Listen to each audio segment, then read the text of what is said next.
हमेशा भगवा ध्वज होना चाहिए। वीर बजरंगी, जयकारा वीर बजरंगी।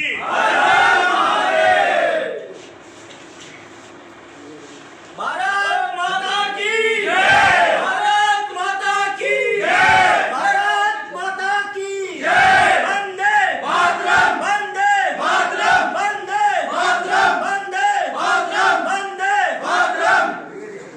नमस्कार दोस्तों, आप देख रहे हैं दैनिक रुड़की और आज हम गणेशपुर में क्षेत्रीय पार्षद अंकित चौधरी के पास कैंप कार्यालय पर हैं और आज हम आपको बता दें कि अखिल भारतीय संत समाज के जो राष्ट्रीय संयोजक हैं वो हमारे साथ है। आइए जानते हैं आज वो रुड़की पहुंचे हैं, उनका क्या कहना है इस बारे में। गुरु जी आपका स्वागत है, आज क्या कहना चाहेंगे? जी बहुत बहुत धन्यवाद। देखिए हम तो सनातन वैदिक राष्ट्र की मांग करने के लिए जगह जगह घूम रहे हैं।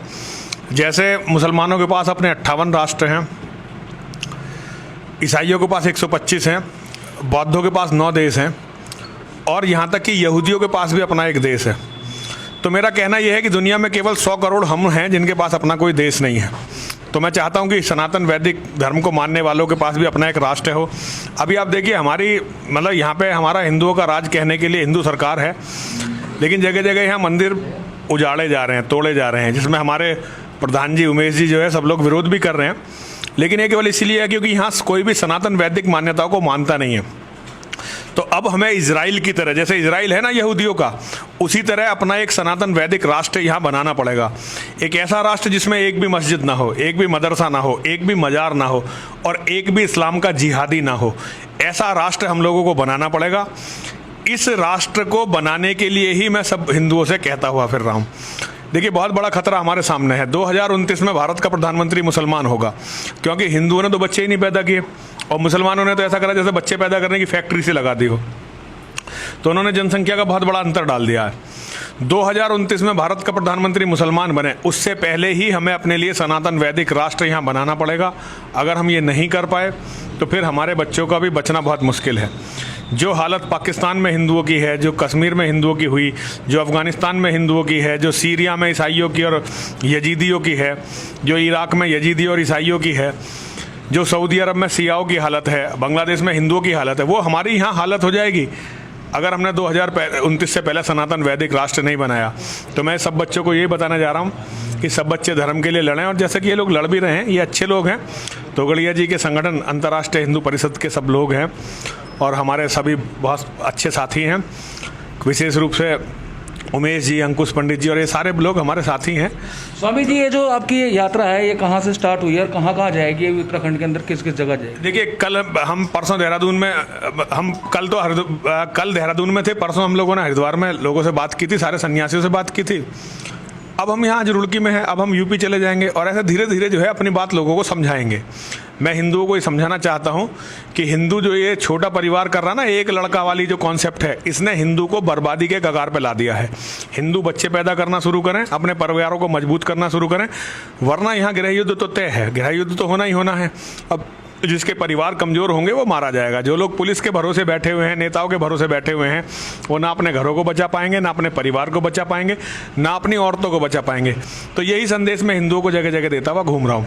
तो मोदी जी का कहना है कि जो जनसंख्या बढ़ रही है इस पर कंट्रोल करना चाहिए, आप जनसंख्या बढ़ाने की बात कर रहे हैं। हाँ, तो मुसलमानों की जनसंख्या पे कंट्रोल करो ना। हमारे हिंदुओं के तो देखो ये लड़के बैठे, जवान जवान लड़के, इनसे पूछो कितने बच्चे, सब बताएंगे एक एक बच्चा है। ये तो 2 भी बच्चे नहीं पैदा कर रहे, इनकी क्या कंट्री ना, तो खुद कंट्रोल करें, तो पैरों पे कुल्हाड़ी मार रखी है। तो इनकी क्या बात करनी है? लेकिन जो मतलब 20-20, 15-15 बच्चे पैदा कर रहे हैं, कंट्रोल तो उनका होना चाहिए ना। वो तो मोदी जी नहीं कर रहे। मोदी जी तो उन्हें ज़्यादा सुविधाएं दे रहे हैं। एक बच्चा पैदा होगा 6,000 रुपये तुरंत ले लो, बच्ची पढ़ने जाने लगेगी उसे स्कॉलरशिप दो, लड़का पढ़ने जाने लगा उसे स्कॉलरशिप दो, आवास दो। मोदी जी ने तो बहुत सुविधाएं मुसलमानों को दी हैं। वो तो इसीलिए दी हैं ना कि बच्चे पैदा करें। वो उनका तो एक ही काम है, कहीं से खाने को मिल और कहीं से सोने को मिल जाए और फिर बच्चे पैदा करना। क्योंकि उन्हें पता है कि जितनी बड़ी बड़ी कोठियां हैं, जितनी बड़ी बड़ी बिल्डिंगें हैं, जितने बड़े बड़े भवन हैं, ये जो हिंदू बना रहे हैं, ये केवल मुसलमानों के लिए बना रहे हैं बच्चों। तो ये हिंदुओं को समझना चाहिए। इस तरह से नेताओं की बातों में नहीं आना चाहिए, अपनी बुद्धि का भी प्रयोग करना चाहिए। ऐसा ना हो कि कल को तुम्हारी बेटियों को सारेआम बलात्कार करके मुसलमान मंडियों में बेच दें। उस वक्त से डरो। इस देश के इतिहास ने ये दौर कई बार देखा है, लेकिन क्योंकि हमारे हिंदू ना इतिहास को जानते हैं, ना वर्तमान को जानते हैं, ना धर्म को जानते हैं, ना अधर्म को जानते हैं, इसीलिए उनकी ये दुर्गति है। चीन के जैसा जनसंख्या नियंत्रण का एक कठोर कानून बने, इसकी सबसे ज्यादा आवाज अगर भारत में आज तक किसी ने उठाई है तो मैंने उठाई है। मेरा नाम है यति नरसिंहानंद सरस्वती, आप गूगल करके देख लो। लेकिन अब उसका समय जा चुका है। आज मुसलमानों का हौसला इतना बढ़ गया कि मुसलमानों ने एक भी कानून माना नहीं है इस देश का। कोई कानून मानते हो तो आप बताओ। अभी हम शिव मंदिर में गए थे, शिव मंदिर की जमीनें जो है दिन दहाड़े कब्जा ली।